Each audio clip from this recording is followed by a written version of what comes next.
it's Erin from Catawba Science Center. October is Cheers to Mr. BEERBOWER month. We are celebrating his 70th birthday and his 40th work anniversary at Catawba Science Center. To learn a little bit about beer, we have Bobby Bush from Hops and Grapes. He's going to do some beer tastings. You can learn along as well. Don't forget, you can support Bruce and the Science Center by purchasing a Science After Dark cup. Thanks. With a local beer from Olde Hickory Brewery. It's called a waffled string of events, a 2020 Imperial Stout. And even if it didn't have a label, I'd know that it was from the Olde Hickory Brewery because it's got a long slab on the lid. Be interesting to see what this is all about. Looking forward to it. Let's open this beer. This was released at a street release party. They didn't let anybody into the brewery on September 26th. It was not one of those massive bottle shares and craziness, but Olde Hickory did it very properly with social distancing. And Stephen, the head brewer, Stephen Lyerly, actually came out and talked to us a little bit with his mask on about this particular beer.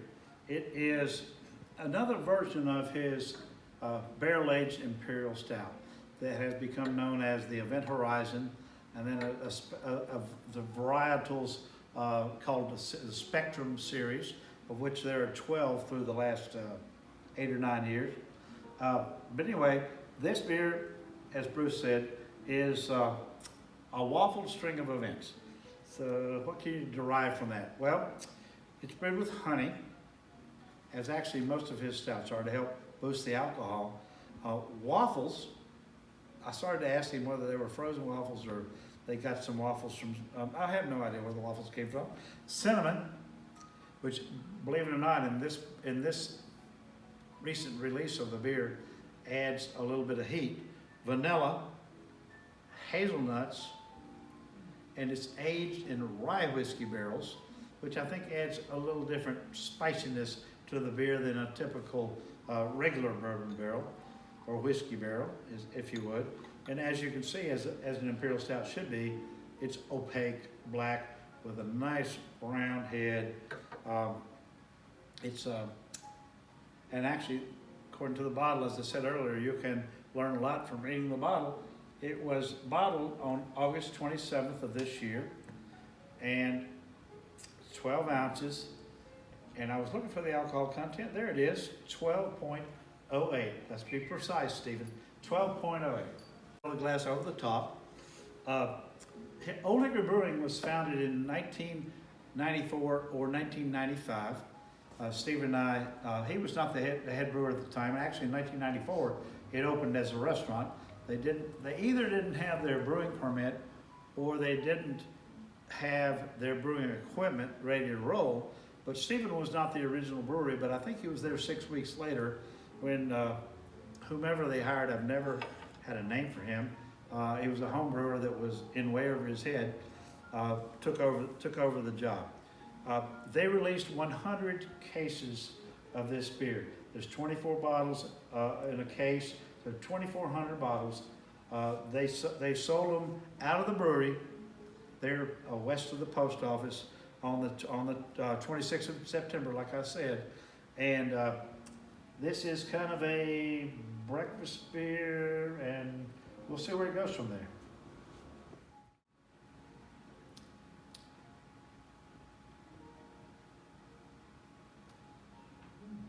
I'm getting maple syrup, and maple syrup was not one of the listed ingredients, but that could be part of the waffle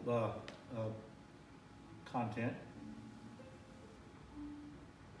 I'll have to inquire about that. Might have been a dark honey, like buckwheat honey. There you go. I'm not sure what honey went into this. They usually call it mountain honey or something like this. It's local honey. But there's another good question to ask. And it's nice having a one-on-one relationship with a brewer when you can ask him about the content, and they're pretty forthcoming. But when I asked him when's the Christmas sale coming out, He never can tell me, Right. because a lot of times he doesn't know. But this is at 12.08% is pretty soothing. This is our fourth show, and we've had a little bit of alcohol before, although we really hadn't finished the whole glass. But it's potentially, depending on whether you're a lightweight or a professional drinker like me and Bruce, you may start to feel some effect by now. But just wait for the next one.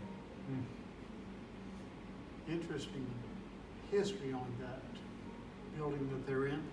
Yes. It's where the Piedmont wagons used to be built.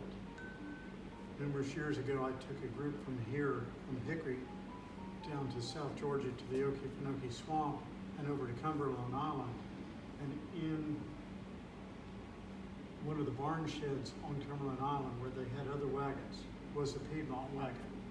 Oh. Well, the basement, it's over 100 years old.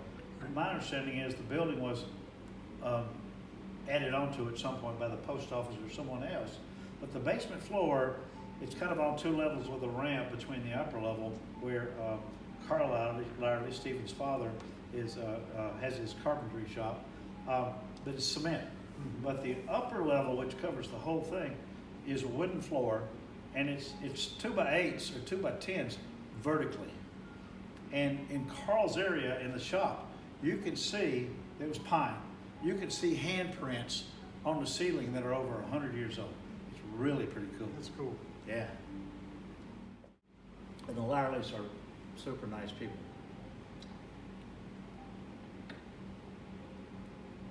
I could just drink this and quit. What do you think? Now, But, you said you had one more. We have to try. well, this is really special.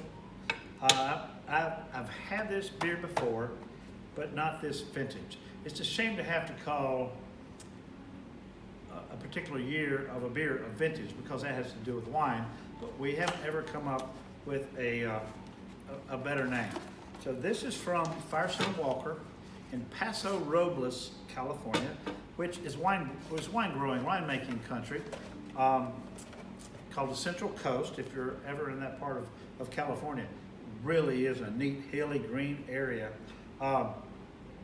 This brewery was actually founded in 1996 by two kids whose families worked in the wine business. Two brother-in-laws, excuse me. Adam Frank Firestone and David Walker formed the Firestone Walker, and they have really done some phenomenal things.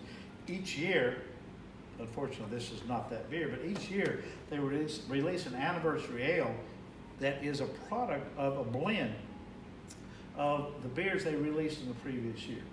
They actually invite winemakers to come select the blend.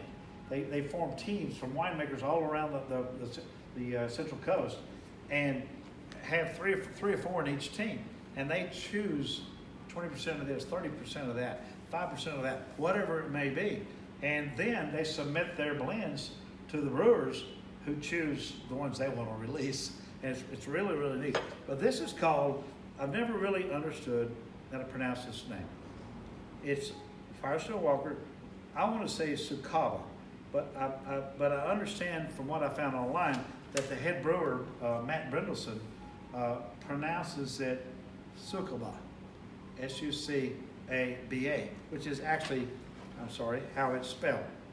An English barley wine. The English invented barley wines.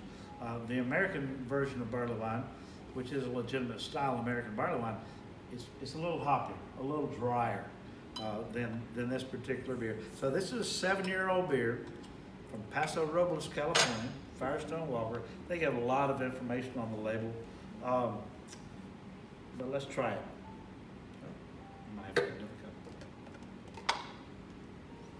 Barley wine is one of my favorite styles. It traditionally is high in alcohol, 9% plus. The higher the better. In North Carolina, we are limited to 15%. I've heard of barley wine before, but never knew anything about it. Okay, well, it's in the same family as English old ales. They're obviously not as dark as a stout would be. They're a little smoother. Both beers should be pretty low in carbonation.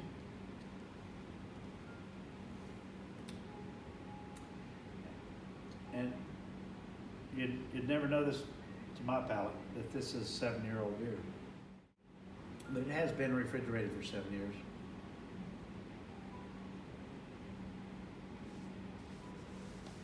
I can't even begin to describe the taste of this. It's got some residual sweetness, kind of right in the middle.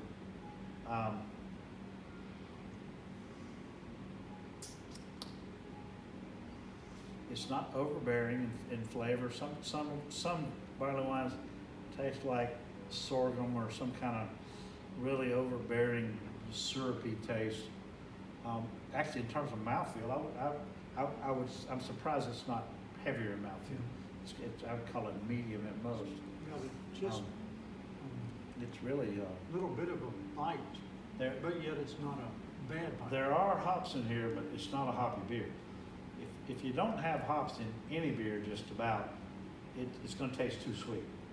So you use hops, the bitterness of hops, and sometimes in today's traditional craziness of hops, the different flavors of hops to counter the sweetness. It really, I don't know where to describe it, but I'm taking the rest of the bottle home with me.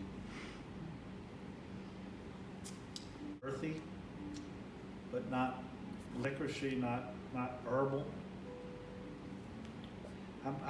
I learned a long time ago that my palate for taste is not as accurate as some of these beer judges. Right. There's a certified beer judge program called BJCP, Certified Beer Judge Program, but and they have their own. It's for homebrewers primarily, but they have their own guidelines, their own critique. Their own description of each beer. Whereas the other big beer festival, actually there are 2 other big beer festivals, both run by the same company. The Great American Beer Festival, when they meet, not this year, but most years in the fall, they have a competition that usually includes like over 2,000 beers, and they have a style guideline of over 100 different beers, and they're very specific in color, in alcohol, in hops, the bitterness quotient, and whatnot, and then that's just for American craft brewers, and then every other year they have an international competition called the World Beer Cup that's taking place in Brazil and the U.S. and other places, and I'm not sure what guidelines they use, because BJCP has, I'm going to guess, 30 or 40 different beer styles, and the Great American Beer Festival has 115. And it's fun just to be able to sit there and look at guidelines and say, well, how does this compare to the guidelines that is the expectations for that style of beer? And sometimes they'll actually quote the epitome of the style, like smoked porter. Well, for years it was the Alaskan smoked porter from Alaskan Brew Company, obviously in Alaska. But they invented the style. They smoked some of their malt over birch in I think a pizza oven. So it's really fun. But Well, this is just so smooth. Cheers, Bobby, and thank you so much for helping us teach people about beers and for celebrating my birthday and also the start of my 40th year here at the Science Center. Cheers to 40, cheers to 70, cheers to beer. Cheers. And you, Beer Thank Power. you.